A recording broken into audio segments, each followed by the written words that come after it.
China's industrial support spending in 2019 totaled 1.7% of its GDP.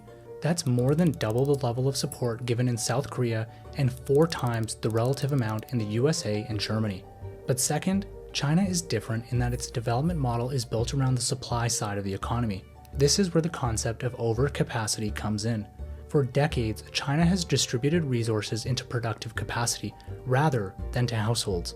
Instead of building extensive social welfare, allowing incomes for Chinese workers to increase substantially, or allowing the yuan to appreciate, it has focused on investment into roads, airports, train lines, industrial capacity, and research.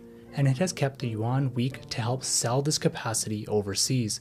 That means 2 things. First, it means that production costs are cheaper at every stage of the supply chain. So if you're making EVs, for example, it's not just that BYD gets support from government subsidies and loans, it's all the things they need to make the cars, from tires to windshields to plastic.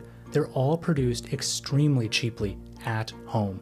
And on the other side of the coin, it means that Chinese consumers spend less and save a higher proportion of their income. As a result, they consume less of the goods produced in the economy. In 2023, consumption accounted for only 40% of Chinese GDP versus a global average of 57%. Both of these mean that China produces more than it consumes and exports this abroad in the form of a large trade surplus. And according to Deutsche Bank, China represents 32% of global manufacturing, but only 12% of consumption.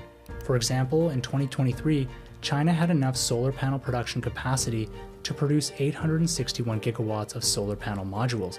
But here's the kicker: global demand that year was less than half that. This overcapacity scenario pushes down the prices, and so all this production is actually bad news for industry in China and abroad. Chinese factories are losing money as they face insane levels of domestic competition and limited domestic demand. If you look at the share price of the country's major renewable energy companies like LONGi Solar, Mingyang, and Trina Solar, they are all down in the dumps. So the issue isn't as simple as being a zero-sum game between China and the world. It isn't as simple as who pays more in subsidies. It's about the overall structure of the Chinese economy. That's something that no amount of tariffs or angry rhetoric will change. From an economic perspective, the conclusion is clear. Beijing has built an economic system that favors industrial capacity above all else. China's dominance in new energy is state-directed, state-subsidized, and state-supported every step of the way. This has created world-class, innovative companies that can produce much more cheaply than foreign companies. But without true exposure to market forces, Chinese factories produce so much that both companies at home and abroad struggle to make money. And this has become the root of China's trade argument with the United States and other trade partners. But perhaps the debate over the fairness of China's trade dominance and overcapacity misses a crucial point. China now churns out loads of cheap and high-quality renewable energy technology. While that may be bad news for Tesla as well as for many of those loss-making Chinese companies, it's good news for global consumers who pay lower prices.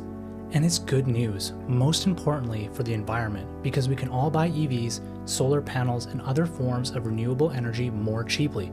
But the question for you is, do you want to live in a world where the car you drive, the battery in your phone, and the solar panels that keep your lights on all come from China? Put differently, does it matter if the cat is white or black? Let us know in the comments.